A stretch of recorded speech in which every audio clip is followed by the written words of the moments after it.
Eu coordenei, como eu disse, o Poupatempo por 10 anos e nos últimos 3 anos, de 2011 a 2014, eu assumi como presidente do Detran. E eu já conhecia os médicos lá atrás, porque os médicos sempre fizeram parte do projeto original do Poupatempo. E a ideia é que todos os serviços, independentes de serem do governo ou não, tem que ter um padrão de qualidade no atendimento. Então, os médicos, a gente sempre trabalhou junto para que eles tivessem um padrão, que tivessem, por um lado, agilidade no exame, mas por outro, a qualidade no atendimento. E quando eu vim para o Detran, que eu fiquei nos últimos 3 anos, esse relacionamento se estreitou mais.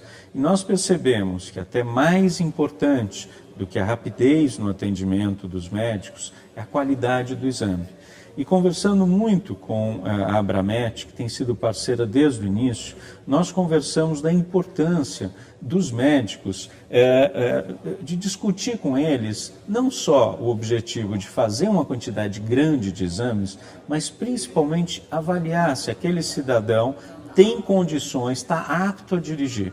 E isso, em várias discussões que nós tivemos, já começamos a implementar uma série de ações que permitem que, de fato, a gente possa avaliar melhor isso. Vou te citar alguns exemplos.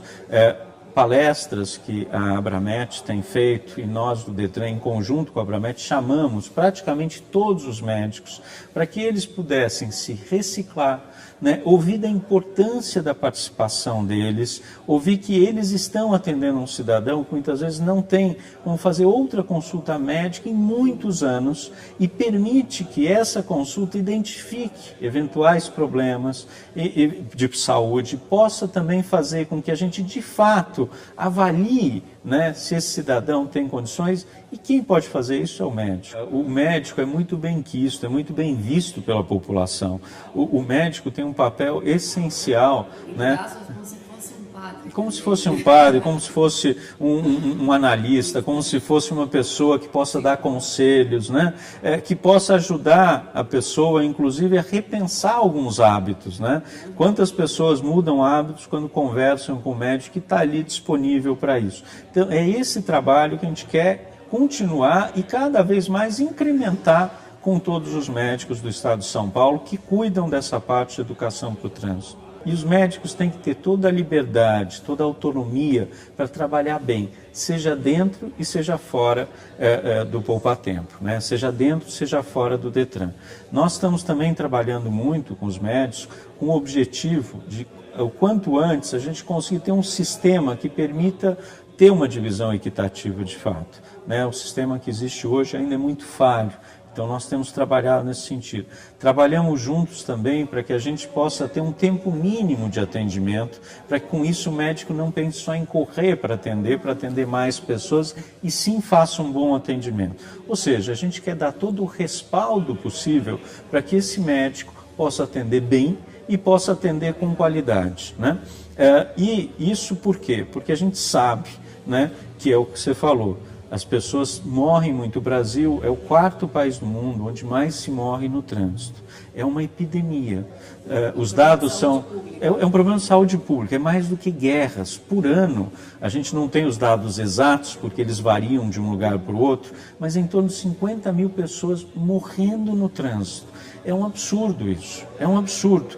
Enquanto nós não tivermos várias ações para atacar esse problema, imagine o número de pessoas que estão sofrendo acidentes, que morrem, ficam feridos, o custo disso para o país, o custo disso para as famílias, né? Depois para as pessoas se recuperarem, isso é um absurdo. O Hospital das Clínicas de São Paulo, uma grande parte dos seus leitos, uma ala só para acidentes. Olha a loucura que é isso. Hoje, acidente de trânsito mata mais do que homicídio, né? Ou seja, é uma epidemia. Então, nesse sentido que nós temos conversado, e aí a parceria tem sido extremamente boa com os médicos, com a Abramet, para que a gente possa, em conjunto, pensar em ações que façam com que a gente possa reduzir esse número de acidentes. Nós estamos também na década da ONU de redução de acidentes no mundo inteiro, e é importantíssimo que todos nós se conscientizamos, que a gente possa em conjunto achar alternativas para reduzir esse número de acidentes, seja capacitando melhor os médicos, os funcionários do Detran, a gente criou a Escola Pública de Trânsito, seja a gente criou o Observatório do Trânsito para saber onde esses acidentes acontecem, com quem, em que horário, que ações o Estado tem que fazer para ajudar a reduzir esse número de acidentes. Eu acredito muito que os projetos têm que ser coletivos. Não existe projeto de uma pessoa individual, ainda mais projetos de cidadania. São projetos como esse que fazem com que a gente altere a forma de pensar, altere a responsabilidade, altere um monte de coisa na nossa sociedade. Então é muito importante que a gente tenha sempre parcerias. E nesse sentido que eu acho, os meios de comunicação são essenciais e mais que isso, os médicos são essenciais. Os médicos têm uma responsabilidade, eles têm um alcance fantástico na nossa sociedade. E eles podem, de fato, ir aos poucos ajudando a mudar a cultura, seja para diminuir o número de acidentes, seja para identificar determinadas situações que as pessoas não podem dirigir. Ou seja, o Detran e os médicos, o Detran e a Abramet, tem tudo a ver. E tem que continuar trabalhando junto em parceria, para que com isso a gente tenha cada vez mais serviços públicos de qualidade nesse país. Então eu agradeço a oportunidade e agradeço muito o trabalho que a Abramet tem feito, porque eles têm uma responsabilidade, um trabalho fantástico, em parceria com o Detran e com o Poupatempo.